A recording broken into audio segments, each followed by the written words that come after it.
देखो, सबसे पहले क्वेश्चन नंबर 48, जिसमें हम सी लिमिटेड का बैलेंस शीट दिया हुआ है और सी लिमिटेड का हमें कैश फ्लो स्टेटमेंट बनाना है। ठीक है। तो देखो, बैलेंस शीट में शेयर कैपिटल एंड और सब दिया है, नोट्स टू अकाउंट्स भी दिए हैं और हमें एडिशनल इंफॉर्मेशन भी दी है प्रॉपर्टी प्लांट इक्विपमेंट के सेल से रिलेटेड और उसका ही डेप्रिसिएशन। तो बेसिकली पूरी एडिशनल इंफॉर्मेशन हमें प्रॉपर्टी प्लांट इक्विपमेंट के लिए दी हुई है।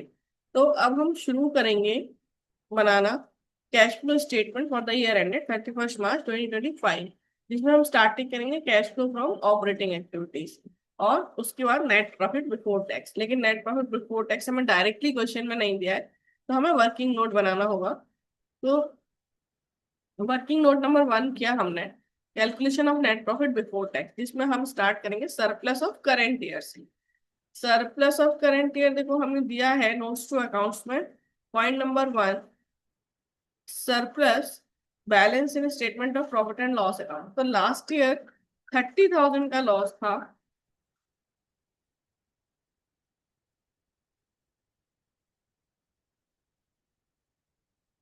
और इस साल 1,92,000 का लॉस है।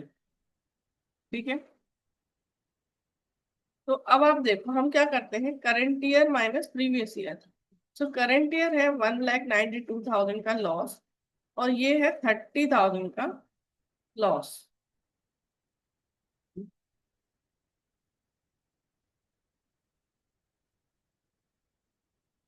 तो ये हम माइनस का 30,000 कर रहे हैं। ठीक है। तो करेंट ईयर 1,92,000 का लॉस, प्रीवियस ईयर 30,000 का लॉस यानी माइनस, और उसमें से हम माइनस कर रहे हैं current year minus previous year.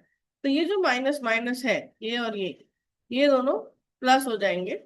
तो -1,92,000, ये हम ब्रैकेट जब ओपन करेंगे ना, स्मॉल ब्रैकेट, तो ये प्लस हो जाएगा, +30,000। और फिर देखो एक माइनस में है और एक प्लस में है, तो फिर से माइनस हो जाएगा, -1,62,000। ठीक है। तो वन अब, और जो ज्यादा है जैसे माइनस का ज्यादा है 192 है, तो वो माइनस का आएगा, तो बेसिकली लॉस है। तो पहले 30,000 का लॉस था, 192 का है, तो इस ड्यूरिंग देर आपने 162 का लॉस और कर लिया, तो ये भी ब्रैकेट में आएगा 162। इसके बाद हम इसमें टैक्स प्रोविजन कुछ है तो ऐड कर लेंगे। तो करंट लायबिलिटीज में हम देखते हैं कोई भी हमें टैक्स प्रोविजन नहीं दिख रहा है। आर से रिजर्व, रिजर्व है, देखो नोट्स टू अकाउंट में रिजर्व है 60,000 से 1,20,000 हो गया है। तो 60,000 आपके यहाँ पर ऐड हुए हैं। फिर no interim dividend, no propose dividend, तो ये आ जाएगा 1,62,000 माइनस का 60,000 प्लस का, तो 102 माइनस, है ना। अब 102 माइनस का यहाँ से हम स्टार्ट करेंगे 102 का loss, net profit before tax. अब हम इसमें ऐड करेंगे YWILD। So writing of intangible assets, intangible assets हमारे पास हम देखते हैं प्रॉपर्टी प्लांट इक्विपमेंट में कुछ है, नहीं है। तो राइट, इंटेंजिबल एसेट्स नहीं है। फिर interest paid on long term borrowings, तो लॉन्ग टर्म बोरोइंग्स तो है जिसका नोट नंबर 2 भी है, तो वो देख लेते हैं। नोट नंबर 2 में 9% डिवेंचर्स है जो 1,20,000 से 2,40,000 हो गए। तो अब ये जो डिबेंचर्स हैं ये कब इशू हुए, ऐसा उन्होंने कुछ बताया नहीं, तो हम ऐसा अज्यूम करेंगे कि 31 मार्च 2025 में 1,20,000 के डिबेंचर्स इशू हुए हैं। तो लास्ट डेट पे हुए, मतलब फर्स्ट पूरे साल हमारे पास केवल 1,20,000 के डिबेंचर्स थे, तो उस पर हमें इंटरेस्ट हो जाएगा 9%। 9% ऑफ 1,20,000, 10,800। फिर है loss on sale of fixed assets या नॉन करंट एसेट या प्रॉपर्टी प्लांट इक्विपमेंट। तो ये देखो, एक आपकी मशीन थी जिसकी कॉस्ट थी मशीन की, कॉस्ट थी आपकी 36,000, ठीक है। उस पर आप डेप्रिसिएशन लगा चुके थे, इसको हम कर लेते हैं वर्किंग नोट नंबर 2। तो डेप्रिसिएशन आपका कितना लगा उस पर?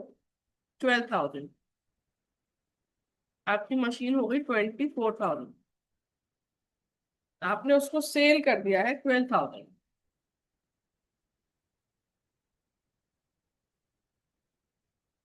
तो 24,000 की चीज आपने 12,000 में सेल कर दी, तो 12,000 का आपको क्या हो गया? लॉस।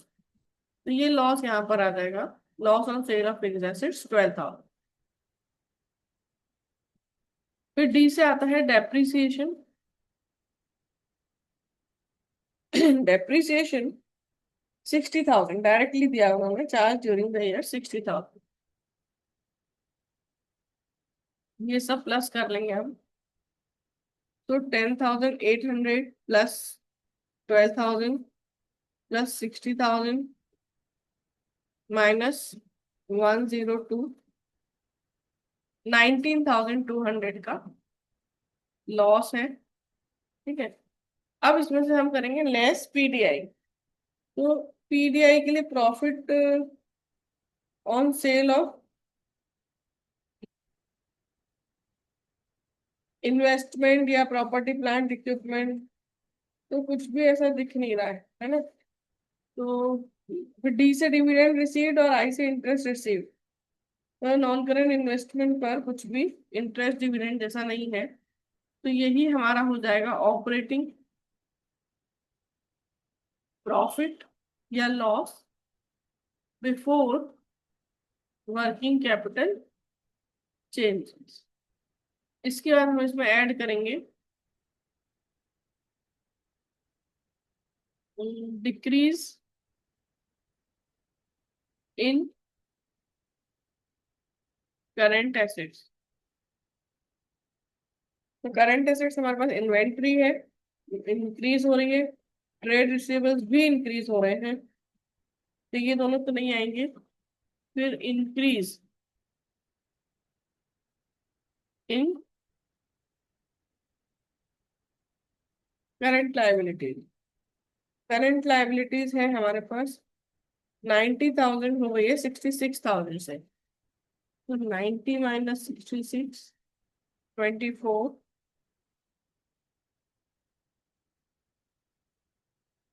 और अदर करंट लायबिलिटीज 6 से 12 हो गई।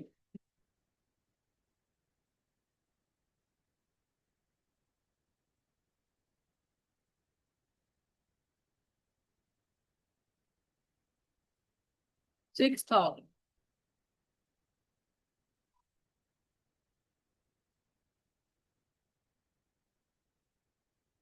तो ये आ जाएगा 10,800 प्लस का less increase in current assets. Current assets increase हो रहे हैं अब इन्वेंट्रीज 30,000 से,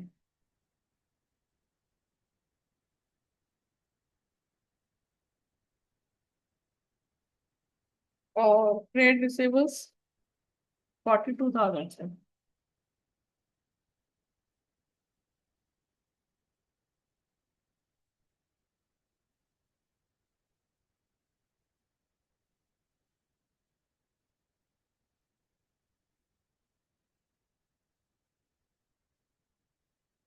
फिर आ जाएगा डिक्रीज इन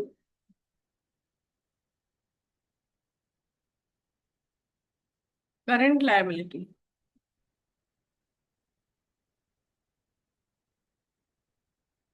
वो कुछ भी नहीं है, तो 10,800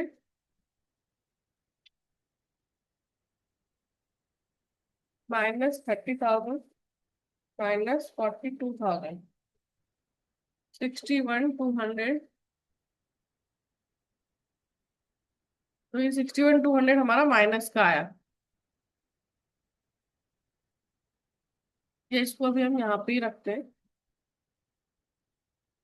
61, 200, और इसका हम उसमें करते हैं लेस टैक्स पेड, लेकिन यहाँ कुछ है नहीं, तो आएगा यही 61, 200, और इसको हम लिखेंगे कैश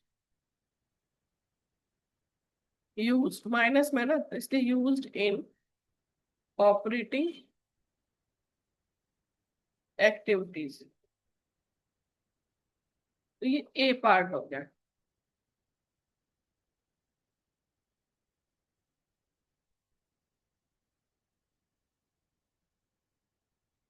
अब हम करेंगे बी पार्ट।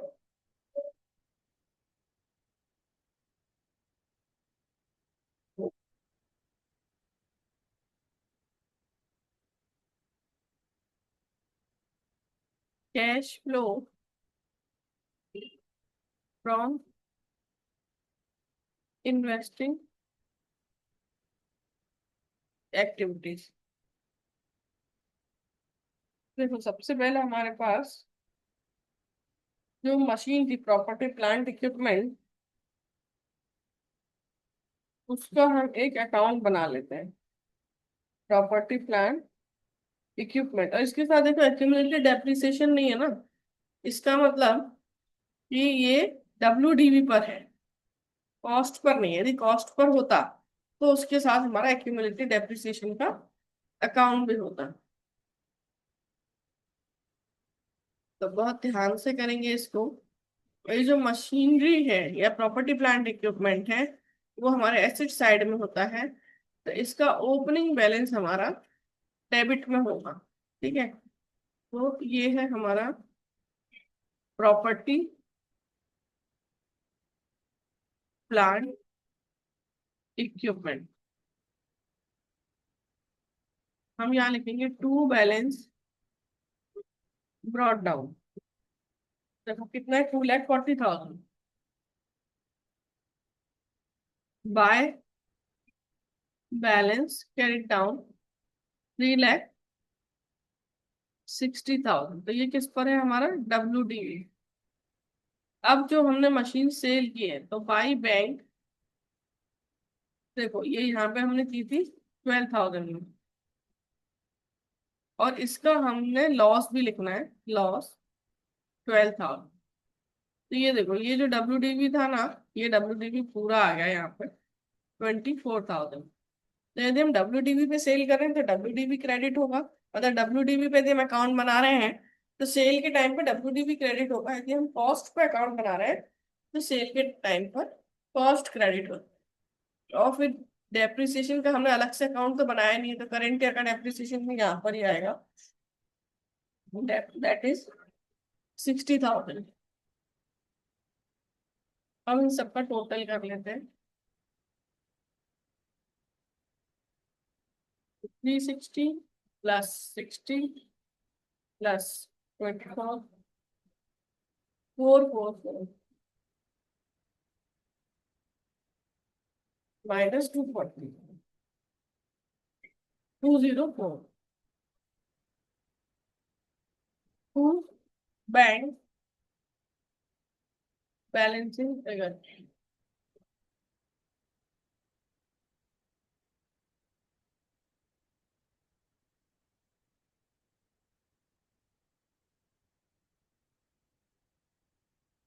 तो ये देखो यहाँ आ जाएगा कैश फ्लो फ्रॉम इन्वेस्टमेंट, तो परचेज ऑफ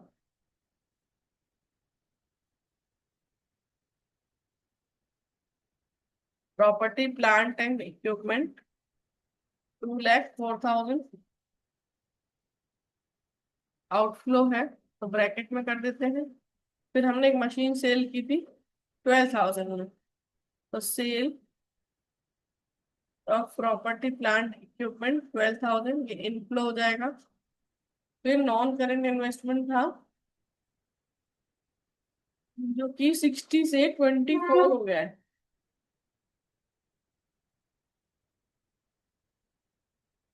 तो सेल हो गया है 60 से 24, तो 36,000।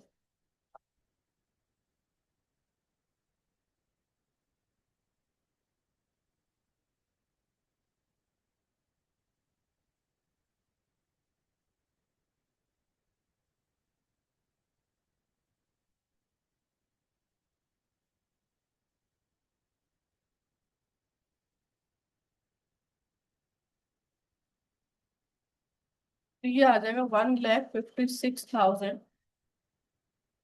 ब्रैकेट में। ये आ जाएगा cash used in investing activities B. ठीक है, अब हम करेंगे सी।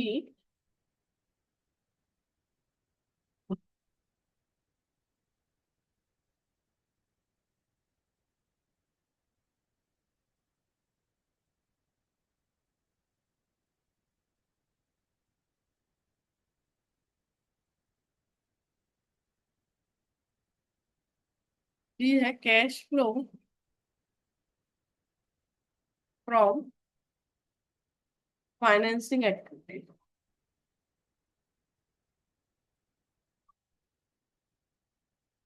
तो देखो शेयर कैपिटल का हम देखेंगे। शेयर कैपिटल 1,80,000 से 3 लाख हो गई है ना।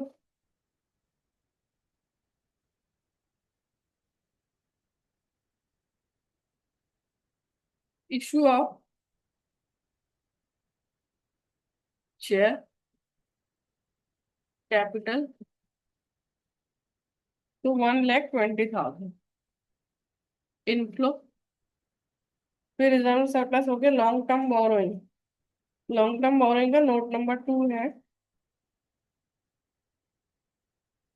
120 से 140 240 हो गए। तो इशू ऑफ 9% डिवेंचर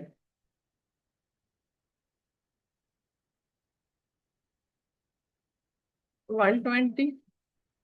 उसके बाद trade payable other current liabilities ये तो हो ही गए। बाकी सब हो गया। एक हमने इंटरेस्ट पे किया था।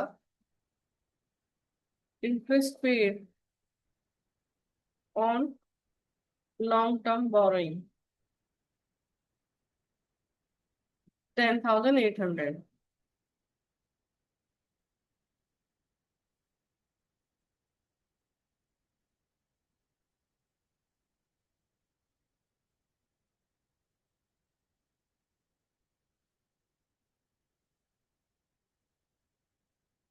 तो ये आ जाएगा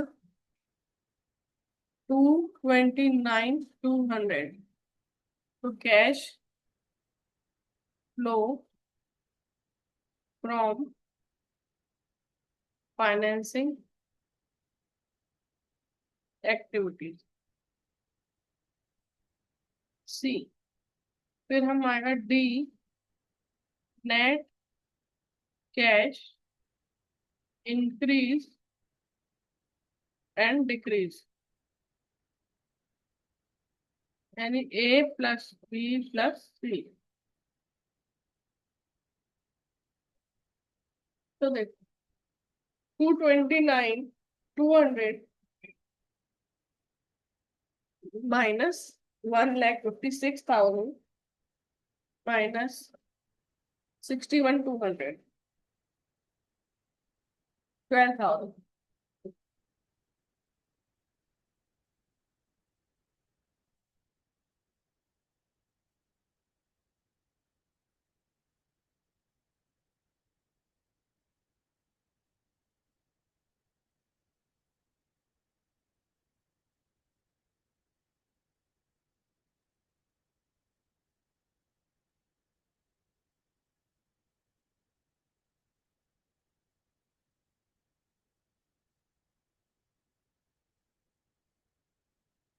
अब इसमें हम ई करेंगे।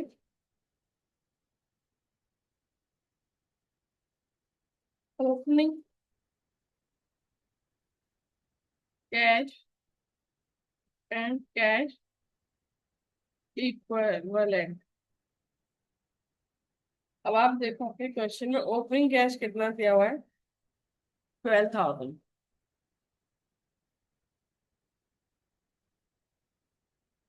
तो ये आ रहा है 24,000 क्लोजिंग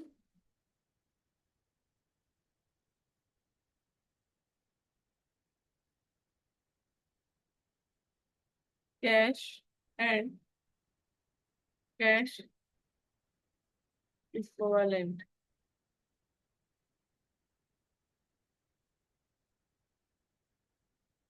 तो ये 24,000 आप अपने क्वेश्चन में देखोगे तो 24,000 का क्लोजिंग कैश बैलेंस है, यानी हमारा आंसर करेक्ट है।